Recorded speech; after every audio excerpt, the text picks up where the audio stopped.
This video contains content discussing violence, death, and murder. Viewer discretion advised. The disappearance of Kyron Horman is a case that remains unsolved. Kyron Horman, a 7-year-old boy, vanished from Skyline Elementary School in Portland, Oregon on June 4, 2010.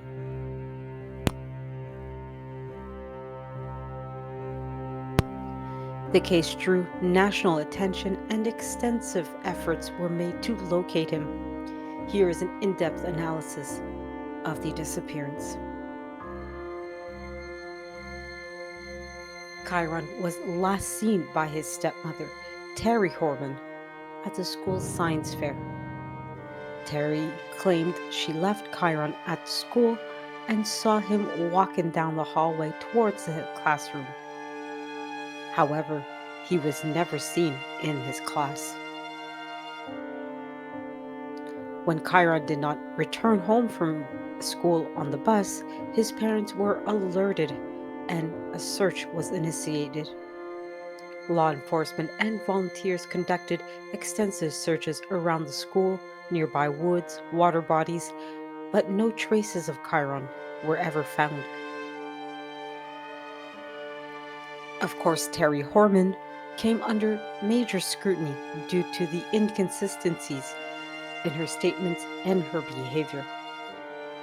She reportedly failed 2 polygraph tests and was eventually served with divorce papers by Kyron's father, Kane Horman. Terry's potential involvement led to widespread speculation, but she has never been charged with any connection in the disappearance of Kyron. Investigators then looked into Terry's background and her relationship with Kyron's father.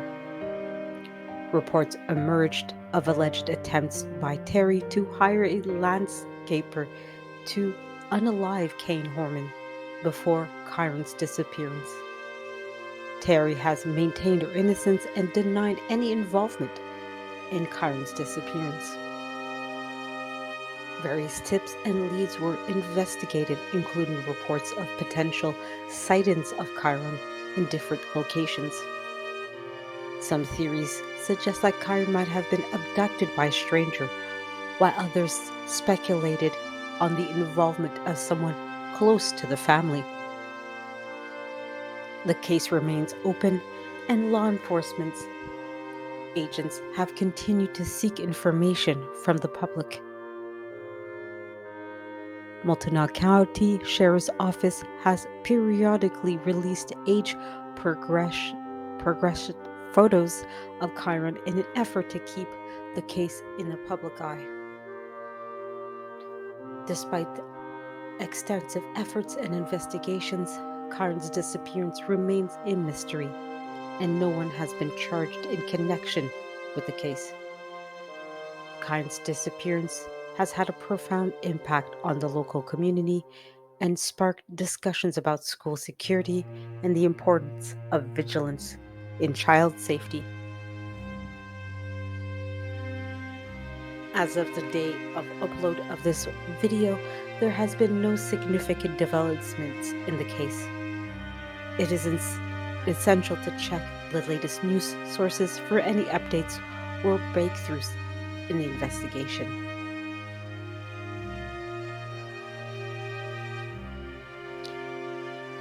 Kyron Horman was born on September 9, 2002, and went missing on June 4, 2010, at the age of 7. He lived in Portland, Oregon with his parents, Kane Horman and Desiree Young, who were divorced. After the divorce, Kyron primarily lived with his father, Kane, and his stepmother, Terry Moulton Horman.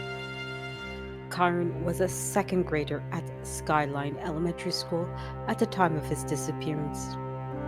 Described as a cheerful and outgoing child, Kyron was known to be interested in science and had participated in the school's science fair on the day of his disappearance. The circumstances surrounding Kyron's disappearance on June 4th, 2010 at Skyline Elementary School remains mysterious. According to the reports, his stepmother, Terry Horman, claimed to have last seen him walking down the hallway towards his classroom after the school science fair. However, Kyron was not seen in class and he did not return home on the school bus that afternoon.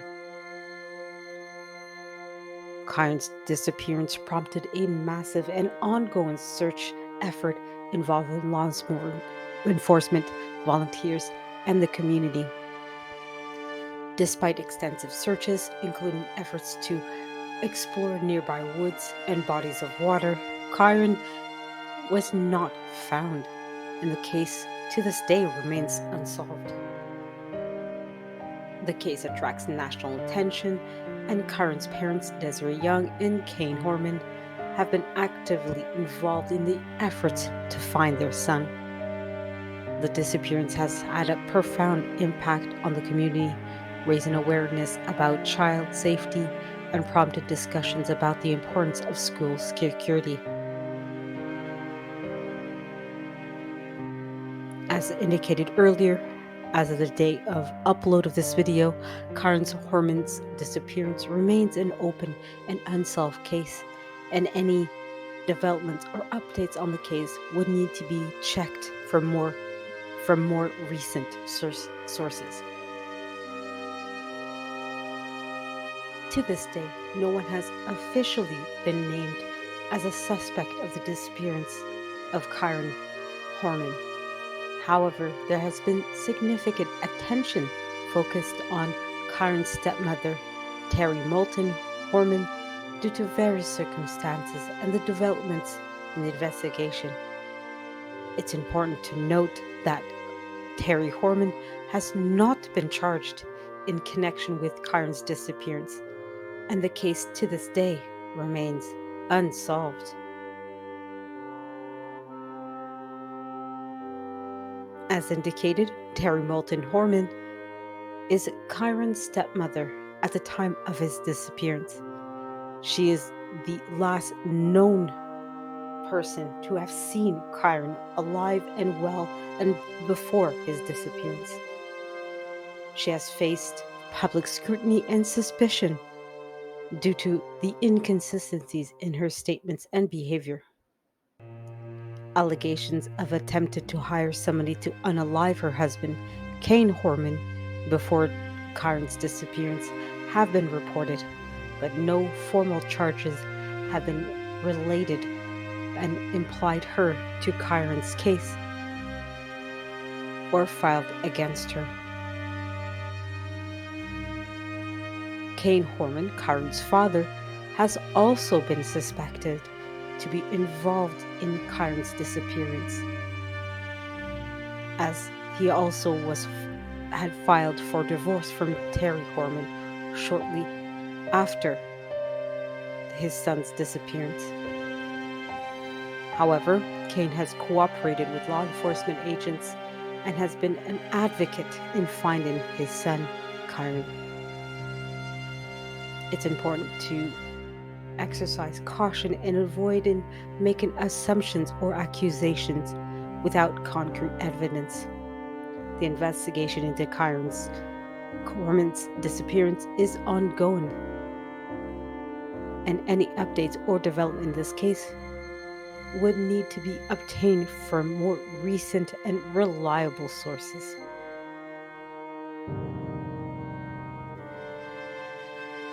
The details of the evidence in Kyron Horman's disappearance case is not fully disclosed to the public, and much of the information is sensitive due to the ongoing investigation.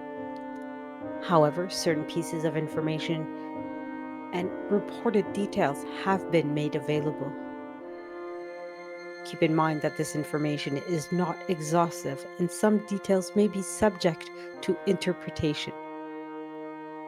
Here are some of the key aspects in the analysis of the disappearance of Kyron Horman. Timeline discrepancies. There were reported inconsistencies in Terry Horman's timeline on the day of Kyron's disappearance. Her accounts of events differed from those of other individuals and witnesses involved in the case. Surveillance footage. Reports indicated that no surveillance footage captured Kyron inside the school after Terry Horman claimed to have last seen him there. Polygraph tests. Terry Horman reportedly took 2 polygraph tests, and according to some reports, she did not pass either of them. However, the reliability of polygraph tests is often debated, and they are not considered conclusive evidence in any legal system. Alleged unalive for hire plot. There are reports of Terry Horman allegedly attempting to hire a landscaper to unalive her husband, Kane Horman, before Kyron's disappearance. This information has, of course, raised suspicions, but has not directly linked to the Kyron's case. Search and rescue efforts. Despite extensive efforts, Kyron was not found in the vicinity of the school or the surrounding areas. Witness statements. Statements from witnesses who may have seen something unusual or relevant on the day of Kyron's disappearance were also part of the investigation. Terry Horman's behavior. Reports suggest that Terry's behavior raised concerns amongst friends, family, and law enforcement. These concerns included her reaction, statements, and perceived demeanor during the investigation. It's important to note that as the day of posting this video, no one has been formally charged in connection with Kyron Horman's disappearance, and the case remains unsolved to this day. Law enforcement has not publicly disclosed all details of the evidence they have gathered, and an ongoing investigation may yield new information. For the latest and most accurate information, it is recommended that you refer to updates from official law enforcement sources or other reliable news outlets. As of recent dates, there's no specific details about the investigators involved in the investigation of the disappearance of Kyron Horman. Law enforcement agencies, particularly Multnomah County Sheriff's Office in Oregon, have been actively working the case. The lead investigative agency was the Multnomah County Sheriff's Office, and investigators from that agency played a central role in coordinating efforts to find Kyron Horman. However, the details of individual investigators involved in the case, including their names, were not commonly disclosed to the public for security and privacy reasons. Law enforcement agencies often work collaboratively, and various detectives, forensic experts, and support staff may be involved in different aspects of an investigation. Information about specific investigators is typically not highlighted unless there's a significant development in the case or if a law enforcement agent or agency seeks public assistance. For the most up-to-date and accurate information on the investigators involved in Kyron Horman's case, it is recommended to refer to official statements from the Multnomah county sheriff's office, or other credible law enforcement sources. Keep in mind that sensitive investigations may involve a level of confidentiality, and not all details may be publicly disclosed.